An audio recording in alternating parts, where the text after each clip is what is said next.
श्री मोहसिन रजा जी, सुरेश तिवारी जी, अमित वाल्मीकि जी, श्री प्रकाश पाल जी, शंकर लाल लोधी जी,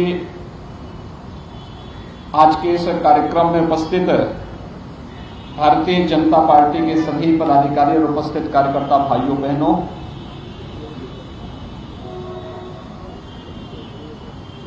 आजाद भारत में समाज के अंतिम पायदान पर बैठे हुए व्यक्ति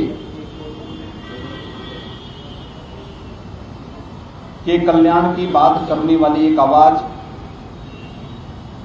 आज से 55 वर्ष पहले अस्त हो गई, एक साजिश का शिकार हुई। पंडित दीनदयाल उपाध्याय जी वह ज्योतिपुंज थे जिन्होंने स्वतंत्र भारत में अंत्योदय की बात की थी। समाज के अंतिम पायदान पर बैठे हुए व्यक्ति के बारे में भारत के राजनीतिक चिंतन को उसका एजेंडे का हिस्सा बनाया था और उनका अंत्योदय देश के अंदर एकात्म मानव दर्शन के रूप में जग विख्यात हुआ। दुनिया ने उसकी ताकत को देखा।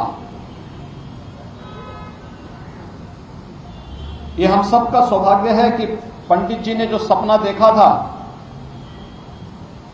अंत्योदय के उस सपने को राष्ट्रोदय में बदलने के लिए आज देश के यशस्वी प्रधानमंत्री श्री नरेंद्र मोदी जी के नेतृत्व में भारतीय जनता पार्टी की डबल इंजन सरकार पूरी तत्परता के साथ और पूरी प्रतिबद्धता के साथ कार्य कर रही है। हम सब ने इस बात को देखा है कि आजाद भारत में पहली बार बिना भेदभाव के समाज के अंतिम तबके पर बैठे हुए व्यक्ति के लिए एक शौचालय की व्यवस्था होती है। बिना भेदभाव के हर व्यक्ति के लिए एक आवास की व्यवस्था होती है। बिना भेदभाव के हर व्यक्ति को ऊर्जा के लिए, घर के ईंधन के लिए उज्ज्वला योजना के कनेक्शन उपलब्ध होते हैं। बिना भेदभाव के विद्युत का वितरण होता है। इस सदी की सबसे बड़ी महामारी के दौरान देश के अंदर 80 करोड़ लोगों को फ्री में राशन की सुविधा उपलब्ध करवाई जाती है। 220 करोड़ से अधिक वैक्सीन की डोजेज फ्री में भारत के नागरिकों को सरकार उपलब्ध करवाने का कार्य करती है। यही तो सपना देखा था पंडित दीनदयाल उपाध्याय जी ने। इसी बात को लेकर के वह तत्कालीन सरकारों का ध्यान आकर्षित करते थे, उसको राजनीतिक चिंतन का एक विषय बनाया और उन्होंने उस कालखंड में इस बात की घोषणा की थी कि जो कुछ भी हम कर रहे हैं, बोल रहे हैं, जब हम सत्ता में आएंगे इसको वास्तविक स्वरूप प्रदान करेंगे। आप याद करिए, एक राजनीतिक ऋषि 45 वर्ष पहले, 50 वर्ष पहले एक चिंतन देता हो और उसको आकार लेने में 5 दशक लगते हो, लेकिन वह सपना साकार होता है। यही महापुरुषों का वास्तविक स्वरूप होता है। एक न एक दिन बात सच होगी और उस सच को साबित किया पंडित दीनदयाल उपाध्याय जी के उन वचनों को साबित किया है आज भारतीय जनता पार्टी की आदरणीय प्रधानमंत्री श्री नरेंद्र मोदी जी के नेतृत्व की सरकार ने।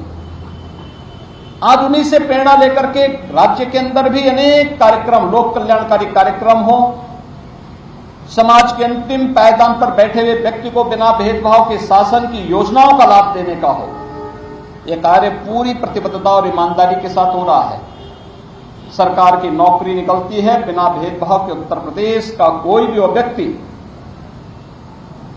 जो अर्हता रखता है उस नौकरी के लिए आवेदन कर सकता है और उसमें अपनी योग्यता के अनुसार स्थान प्राप्त कर सकता है। उसके साथ जाति, मत, मजहब के आधार पर कोई भेदभाव नहीं होता है। वो अगर उसके लिए और है, उसे उसका जगह मिलना ही चाहिए। कोरोना जैसी महामारी के दौरान जब दुनिया पस्त थी, कुछ तय नहीं कर पा रही थी क्या होगा, तो फ्री में राशन उपलब्ध कराया जा रहा था। इससे पहले की सदी में आई हुई महामारी, इस बात का उदाहरण हम सबके सामने है। कैसे महामारी आती थी, अपने तमाम निर्दोष लोगों को मार करके लेके जाती थी, और बीमारी अगर समाप्त भी हो गई, प्रकृति की कृपा से समाप्त भी हो गई, तो अपने साथ बाद में भूखमरी की एक नई बीमारी देकर के जाती थी। पहली बार वह महामारी पर भी प्रभावी नियंत्रण होता है, और महामारी के साथ साथ भूखमरी से भी लोगों को बचाया जाता है। फ्री में राशन देकर के लोगों के कल्याण का कार्य किया जाता है। यही पंडित दीनदयाल उपाध्याय जी का सपना था। उस सपने को साकार कर रही है डबल इंजन की सरकार।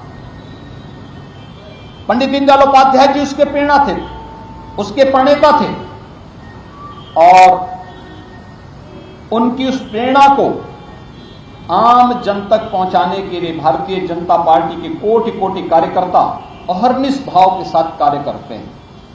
याद करिए, अगर ये चिंतन अन्य राजनीतिक दलों में होता तो कोरोना जैसी महामारी के दौरान जब हर व्यक्ति अपने को बचाव कर रहा था, तब भारतीय जनता पार्टी सेवा ही संगठन है का मंत्र नहीं देती।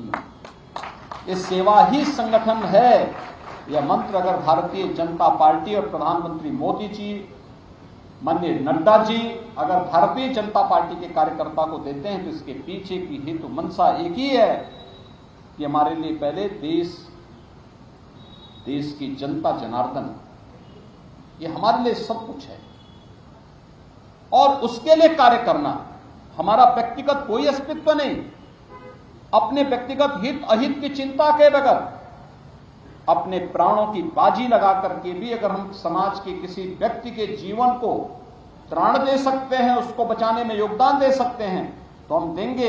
भारतीय जनता पार्टी ने सेवा ही संगठन का यह मंत्र उस कालखंड में देकर के देश के अंदर राजनीतिक विश्वास को भरने का काम किया था। अन्य राजनीतिक दल में प्रेरणा क्यों नहीं आई? क्योंकि उनकी चिंतन की धारा वो है ही नहीं।